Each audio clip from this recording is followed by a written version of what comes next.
Baik, Assalamualaikum warahmatullahi wabarakatuh. Mohon izin Bu Yeti, kami dari kelompok 2, saya bersama dengan Bu Dwi. Nanti untuk yang pertama ini saya akan di-coachi oleh Bu Dwi.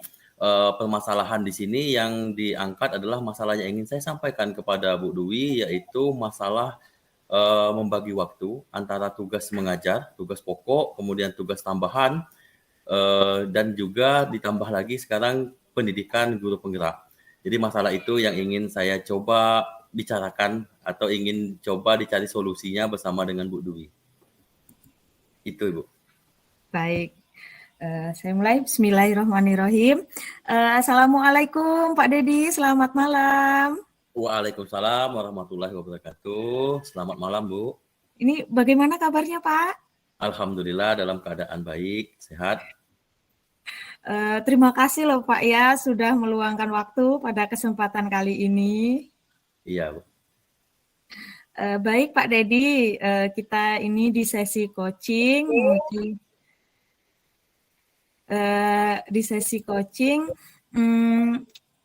memiliki waktu 10 menit, kira-kira pada waktu yang singkat ini, apa yang ingin Bapak bicarakan Pak? Jadi yang saya rasakan sekarang itu saya tuh susah Bu, susah dalam membagi waktu antara tugas mengajar saya, kemudian tugas tambahan sebagai wakil kesiswaan, ditambah lagi pembina ekstrakurikuler, apalagi sekarang kita dalam keadaan pendidikan calon guru penggerak, sehingga tugas tersebut kadang-kadang saling tumpang tindih, bahkan ada tugas-tugas yang sempat dikorbankan, sampai dikorbankan. Itu Bu.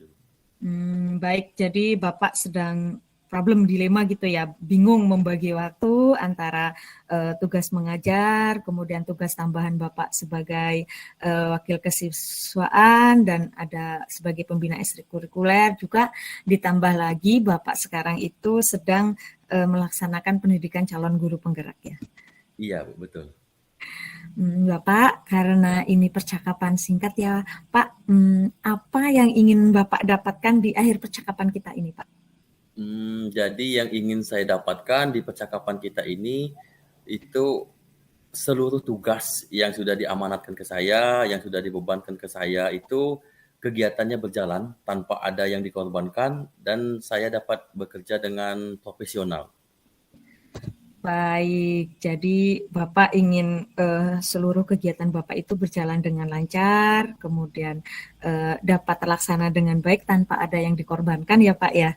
Iya. Dan Bapak ingin tentu saja bersikap profesional begitu ya Pak ya? Iya. Menurut Bapak sendiri, kriteria Bapak menunjukkan sikap yang profesional itu seperti apa Pak? Kalau menurut saya, dalam pandangan saya itu Bu, sikap yang profesional itu mengerjakan tugas tepat waktu, kemudian memiliki disiplin yang tinggi, kemudian tidak mengorbankan tugas yang lain untuk mengerjakan tugas yang lainnya. Itu profesionalnya. Baik Pak Dedi, jadi sekarang saya paham bagaimana indikator profesional yang ingin Bapak sampaikan. Jadi Bapak ingin mengerjakan semuanya itu tepat waktu, kemudian disiplin dan tidak ada yang mengorbankan salah satu kegiatan ya Pak ya? Iya. Jika Bapak selama ini belum bisa menunjukkan sikap profesional, menurut Bapak kemampuan apa yang harus Bapak perbaiki? Menurut saya kemampuan yang harus saya perbaiki itu sepertinya adalah manajemen waktu. Karena manajemen waktu saya itu belum pas dan belum bisa konsisten. Kemudian ditambah lagi biasanya saya sering mengulur-ngulur waktu dalam pengerjaan tugas. Sehingganya pada saat tugas itu dibutuhkan, pada saat banyak tugas, sehingganya ada kegiatan-kegiatan yang dikorbankan itu. Bagus sekali ya Pak ya, jadi Bapak itu sudah memiliki gambaran dari segi apa saja yang harus Bapak perbaiki ya. Jadi Bapak ingin memperbaiki manajemen waktu yang selama ini Bapak rasa belum pas begitu ya Pak ya. Kemudian misalnya kegiatan ini diteruskan, Bapak sudah berusaha melakukan perbaikan, kondisi ideal apa yang Bapak harapkan Pak? Idealnya itu Bu, saya tuh bisa melakukan seluruh tugas, kemudian tanggung jawab yang dibebankan ke saya itu secara optimal, kemudian disiplin tinggi, kemudian manajemen waktu yang baik. Itu idealnya. Baik, baik. Jadi Bapak ingin kondisi ideal yang harapan itu tanggung jawab penuh ya Pak ya, ya begitu ya Pak Iya, ya. Em, Jika sekarang ini situasinya sudah mendekati kondisi ideal dari yang apa yang Bapak harapkan, itu apa yang ingin Bapak lakukan Pak supaya kondisi ideal itu jangan sampai menurun atau berjalan mundur seperti itu. baik Bu. Yang harus saya lakukan itu sepertinya adalah yang pertama membuat jadwal atau buku agenda kegiatan baik itu di ruang kerja atau mungkin bisa di alarm HP. Yang kedua adalah bekerja sama dengan guru BK, berkoordinasi mengenai masalah kesiswaan tadi. Kemudian yang ketiga sepertinya menjaga kesehatan supaya tetap fit, tetap bugar sehingga bisa melaksanakan tugas-tugas yang sudah diamanatkan tadi dengan tepat waktu. Oke, jadi saya menangkap ada 3 hal ya Pak ya yang ingin Bapak lakukan. Jadi yang pertama Bapak ingin membuat jadwal, kemudian Ya, Bapak ingin bekerja sama atau berkoordinasi dengan guru PK, berkolaborasi menangani ya, masalah siswa seperti itu. Kemudian dan yang tak kalah penting tentu Bapak ingin tetap menjaga kesehatan ya, tetap sehat. iya. Ada lagi yang perlu Bapak lakukan selanjutnya Pak? Sepertinya itu. Baik. Eh, Dalam waktu dekat ini, bagaimana manajemen waktu yang Bapak terapkan supaya bisa melakukan yang 3 hal tadi itu dengan baik? Jadi manajemen waktu yang akan saya lakukan yaitu membagi antara tugas pokok ya tugas mengajar saya, kemudian tugas tambahan, kemudian tanpa mengulur-ulur waktu, yang mana yang harus dikerjakan terlebih dahulu, maka itu harus dikerjakan terlebih dahulu. Baik, jadi manajemen Bapak terapkan itu membagi waktu ya Pak ya Iya, antara tugas pokok Bapak, tugas tambahan. Jadi jangan sampai ada yang diulur-ulur begitu ya Pak ya. iya. Hmm, Apa rencana Bapak selanjutnya Pak? Rencana saya selanjutnya itu akan membuat buku agenda, mungkin juga alarm di HP untuk pengingat kapan tugas itu harus segera dilaksanakan, kemudian bekerja sama dengan guru BK, kemudian mungkin untuk menjaga kesehatan saya akan mencoba olahraga yang rutin, kemudian juga minum suplemen ya, Bu. Aduh, bagus sekali ya rencana Bapak ya, Pak ya. Jadi Ya. semua itu sudah Bapak planning dengan baik ya. Siapa yang bisa membantu Bapak, Pak, melakukan rencana Bapak itu tadi? Jadi untuk membantu saya dalam kegiatan ini, saya akan bekerja sama dan berkoordinasi, berkolaborasi dengan guru BK secepatnya untuk membagi tugas, membagi waktu untuk penanganan masalah siswa. Oh, baik, jadi Bapak akan berkolaborasi dengan rekan sejawat begitu ya, Pak ya? Iya, Aduh, Bapak, waktunya sudah hampir habis ini ya. Di titik ini, apa yang bisa Bapak dapatkan dari percakapan kita selama ini, Pak? jadi di titik ini, jadi saya memiliki beberapa masalah. Jadi masalah itu tadi memanajemen waktu, membagikan tugas antara tugas pokok, kemudian tugas tambahan, ditambah lagi dengan tugas guru penggerak, manajemen waktunya. Tadi kita sudah mengidentifikasi, kemudian ada solusi di sini. Saya menemukan solusi yang ingin didapatkan. Berarti saya harus lebih baik lagi dalam manajemen waktu. Kemudian saya akan membuat alarm, kemudian membuat buku agenda untuk kegiatan saya, kemudian saya akan berkolaborasi dengan guru BK, kemudian yang ketiga saya akan menjaga kesehatan agar supaya nantinya seluruh kegiatan tadi, seluruh tugas tadi bisa terlaksana dengan baik. Luar biasa sekali ya Pak ya.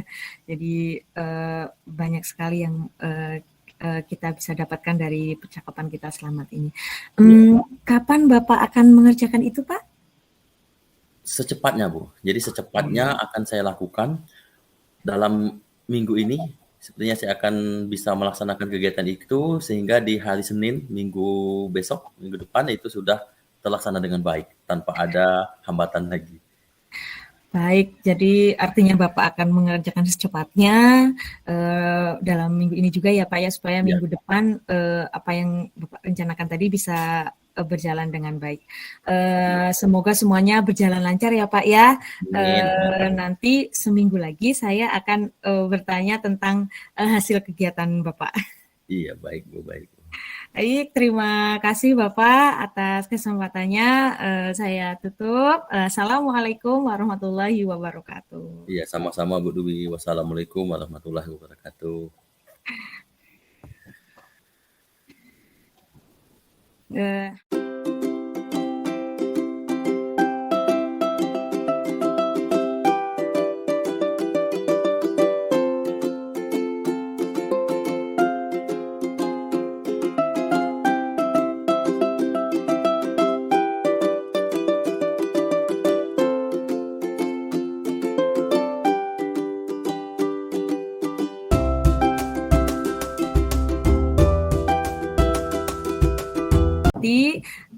Baiklah, selanjutnya saya akan di-coaching oleh Pak Dedi, di mana permasalahan saya yaitu selama ini saya sebagai guru fisika itu memiliki problem di mana saya bingung bagaimana mengajarkan kepada siswa saya pembelajaran fisika itu supaya tidak terlihat sulit.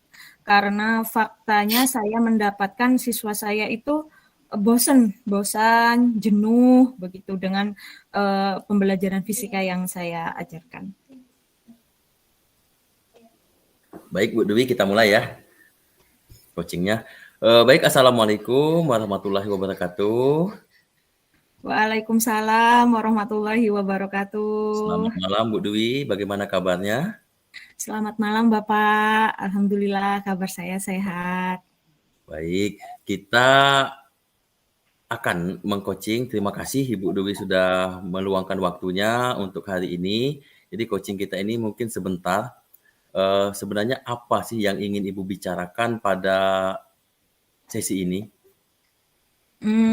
Saya ingin membicarakan tentang kegiatan belajar mengajar saya di kelas, Pak. Jadi saya kan guru fisika itu terkadang seperti menemukan sebuah tantangan begitu.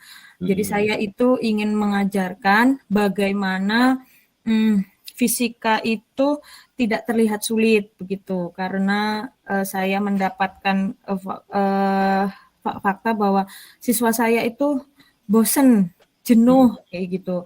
Apalagi ketika sudah masuk ke pembahasan soal, seolah siswa saya itu melihat soal-soal fisika itu sulit sekali seperti itu, Pak. Baik. Jadi oke. Jadi Ibu sekarang ini sebagai seorang guru fisika, kemudian merasa bingung bagaimana caranya supaya bisa membuat pelajaran fisika itu tadi terlihat tidak sulit kembali, kemudian tidak membosankan dan tidak membuat siswa jenuh, Bu ya? Iya, Pak, betul sekali.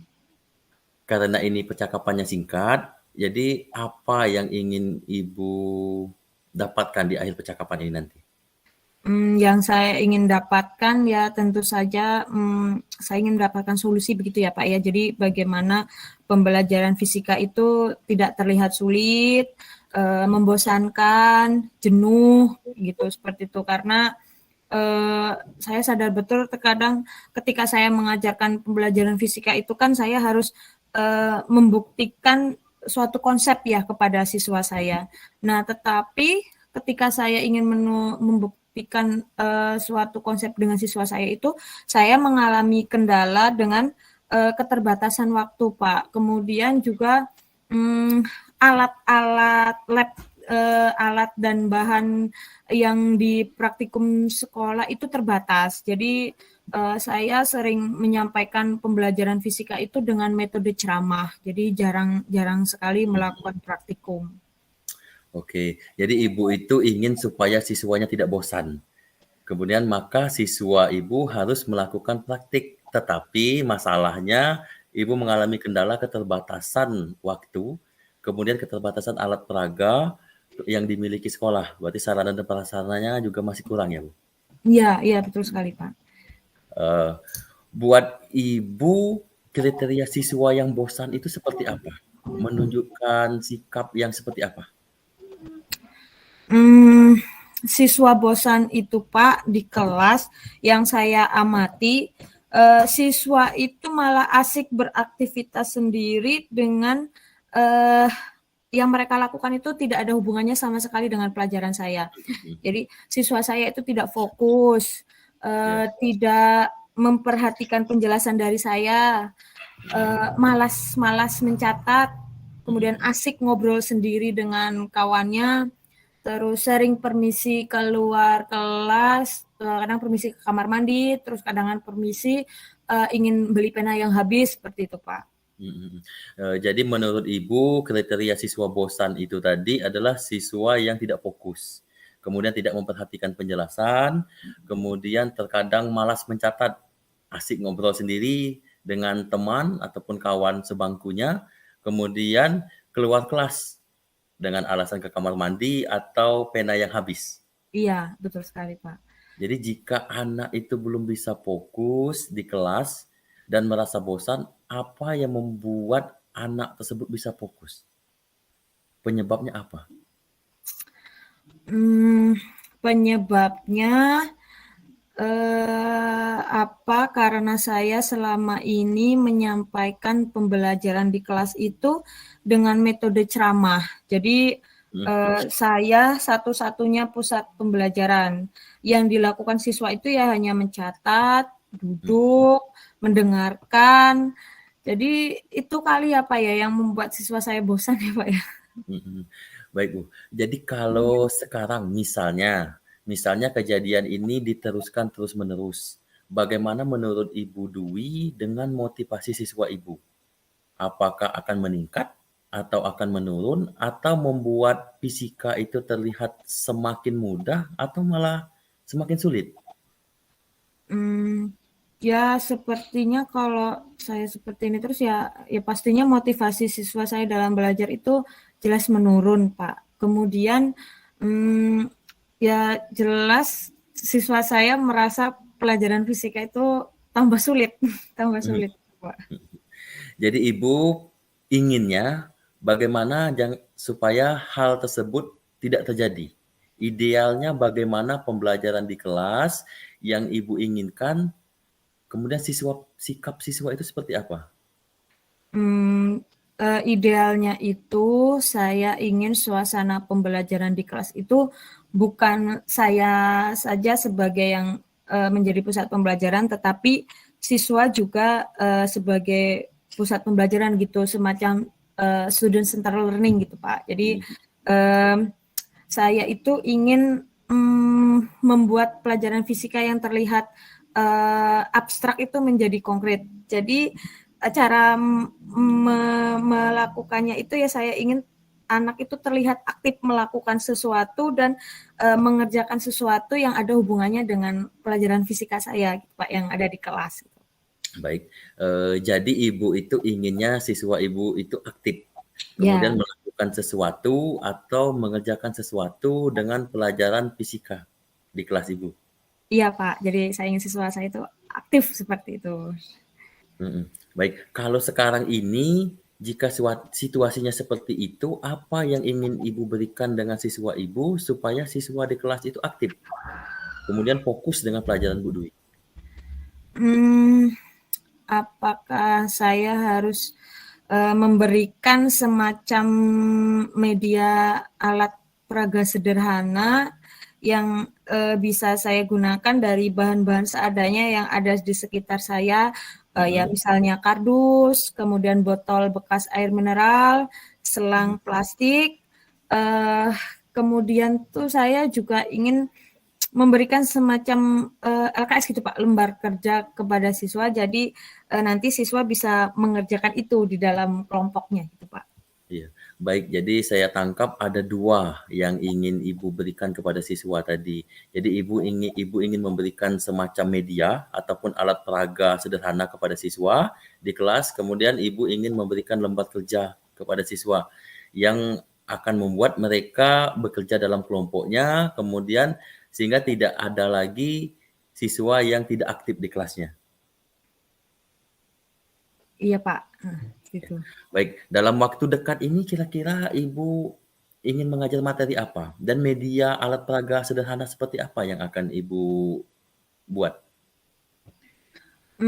Minggu depan itu saya mengajar materi fluida.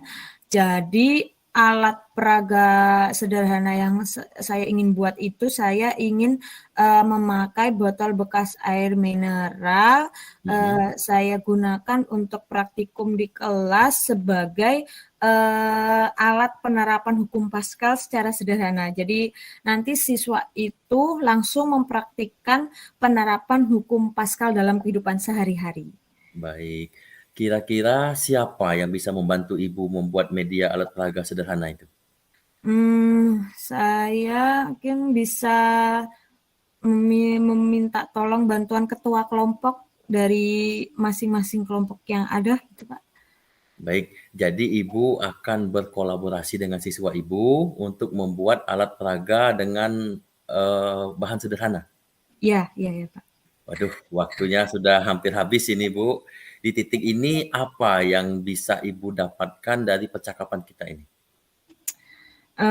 Yang saya dapatkan awalnya kan tadi saya bingung ya Pak ya. Jadi saya bingung karena saya tuh gimana ya supaya siswa saya tuh nggak bosan, gimana ya supaya siswa saya tuh nggak jenuh kayak gitu kan.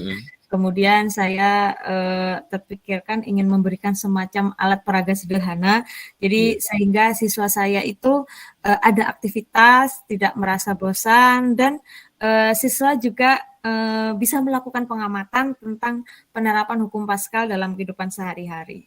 Iya, baik. Kapan kira-kira Ibu akan mengerjakan itu? Mungkin 2 hari sebelum saya masuk kelas itu Pak, saya dengan siswa akan membuat alat tersebut. Baik, artinya 2 hari lagi sebelum hari H, iya Bu ya? Iya Pak. Baik, terima kasih Ibu. Nanti seminggu lagi saya akan bertanya kembali tentang hasil kegiatan yang telah Ibu lakukan, kemudian hasil kegiatan kita hari ini apakah ada dampaknya ataupun tidak. Iya Pak, ya. Baik, terima kasih Bu Dwi waktunya. Semoga tetap sehat selalu, tetap semangat, tetap optimis. Semoga siswanya dapat aktif di dalam kelas kembali. Saya rasa itu, saya akhiri. Wassalamualaikum warahmatullahi wabarakatuh. Waalaikumsalam warahmatullahi wabarakatuh.